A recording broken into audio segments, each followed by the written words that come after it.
All right, let's dive into Rick Warren's landmark book, The Purpose-Driven Life. In a world that's pretty much obsessed with self-help, this book comes along with a radically different message. It's not just about, personal fulfillment. It's really a spiritual manifesto that calls you to live for something much, much greater. It's rooted in scripture, and it's a 40-day journey that aims to uncover the 5 eternal purposes God has for every single human life. The whole journey of the book, everything, kicks off with this incredibly powerful and really countercultural idea. I mean, the very first sentence is a total wake-up call. It just says, it's not about you. And that one idea, it sets the tone for the entire book. See, Warren argues that the search for meaning doesn't start with you, it starts with God. You were created by God and for God. And until you really grasp that, life just isn't going to make sense. Now, this completely challenges our modern self-centered worldview and invites us into a God-centered one instead. So, how is this journey even structured? Well, the book is broken down into 40 short, reflective chapters, and they're each designed to be read one per day. This actually mirrors the biblical significance of the number 40. You see it used in stories of testing, preparation, and transformation, like Noah's flood, Moses' time on Mount Sinai, and even Jesus' 40 days in the wilderness. And this is where the book gets super practical. Each chapter wraps up with a simple but really powerful framework for reflection. There's a point to ponder, a verse to remember, and a question to consider. It's all designed to help you not just read the ideas, but to actually apply them to your own life. Okay, so let's get to the core of the book and see how all this builds. Warren identifies 5 specific, God-given purposes for every human being. And he argues these are not optional, and they're not just reserved for the spiritually elite. No, they're universal, they're biblical, and they're deeply practical. So the first purpose is worship. The Apostle John in the book of Revelation, he describes this scene in heaven where this truth is proclaimed. You created everything, and it is for your pleasure that they exist and were created. The idea here is that worship isn't just about singing songs on a Sunday. It's about living your entire life in a way that brings joy to God. Every single act, when it's done in love and obedience, becomes an act of worship. So what does that actually look like day to day? Well, you could start your day with a prayer of gratitude. You could offer your work and your relationships up to God, or you could simply practice being mindful of His presence throughout the day. And this brings up a really powerful question.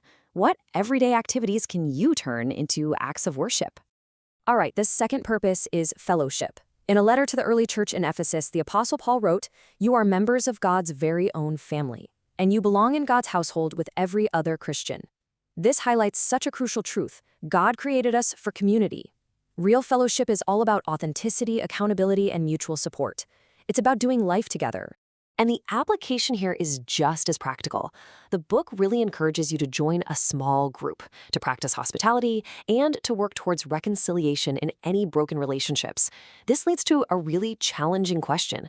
Are you truly connected to a spiritual community, or are you kind of living in isolation? The third purpose is discipleship, or, in other words, becoming more like Christ. The Apostle Paul captures this whole idea in his letter to the Romans. He says, "In all things, God works for the good of those who love Him, to be conformed to the likeness of His Son." What this means is that spiritual maturity isn't about being perfect. It's about progress. God uses every circumstance, especially the tough ones, to shape our character. So to apply this, the book suggests developing some spiritual disciplines, embracing challenges as opportunities for growth, and asking God every day how you can become more like Christ. This leads to a great reflection prompt. What area of your character do you think God is currently working on? Okay, the fourth purpose is ministry, or service. The Apostle Peter encourages believers with this. He says, "Each of you should use whatever gift you have received to serve others." This really highlights that you are uniquely designed, you're one of a kind, built to serve others in a specific way. And to help you discover what that is, Warren introduces this amazing concept of SHAP.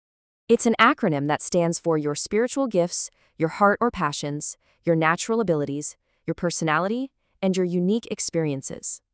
All of these elements together are what equip you for your personal ministry. So how do you actually apply your SHAP? Well, you could take a spiritual gifts assessment, you could volunteer in your community, or you could reflect on how your past pain can be used to help other people. This leads to a really powerful question. Where do your gifts and the world's needs intersect? And now for the fifth and final purpose, your mission. Jesus gave his followers what's called the Great Commission. He said, "Go and make disciples of all nations."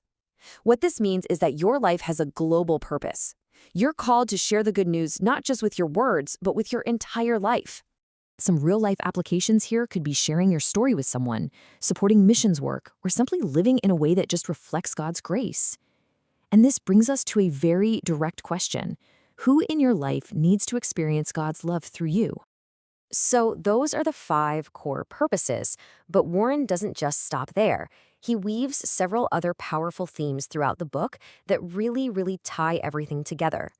There are 3 major ones that really stand out. First, this idea of living with eternity in mind, that this life is really just preparation for the next one. Second is the power of purpose, how knowing your why can simplify your life, reduce your stress, and just boost your motivation. And third, this beautiful truth that God never wastes a hurt, that your pain, when you surrender it to Him, can become a platform to help others. The book is also just packed with incredibly memorable quotes that sum up its core ideas. This first one perfectly captures that foundational truth we started with. You were made by God and for God. And until you understand that, life will never make sense. And here's another one that really puts our whole modern-day hustle into perspective. The greatest tragedy is not death, but life without purpose. Wow. And finally, this is a brilliant reframing of a word we often get wrong. Humility is not thinking less of yourself, but thinking of yourself less. It's all about a shift in focus from me to others. So who should read this book? Honestly, it's for anyone who's feeling lost or stuck or spiritually dry. It's for those who are seeking deeper discipleship and for leaders who are guiding others in their faith. It's perfect for small groups, for recovery programs, and frankly, for anyone who's just curious about life's deeper meaning. Ultimately, The Purpose-Driven Life is way more than just a book. It's a spiritual roadmap. Now, it doesn't promise an easy life, but it absolutely offers a meaningful one. It invites you to live with clarity, with courage, and with conviction, knowing that your life truly matters in the grand story God is writing. And that brings us to the final and most crucial point. We've laid out the roadmap, but the journey? That's yours. So the question to leave you with is this. What's one step you can take this week to live more purposefully?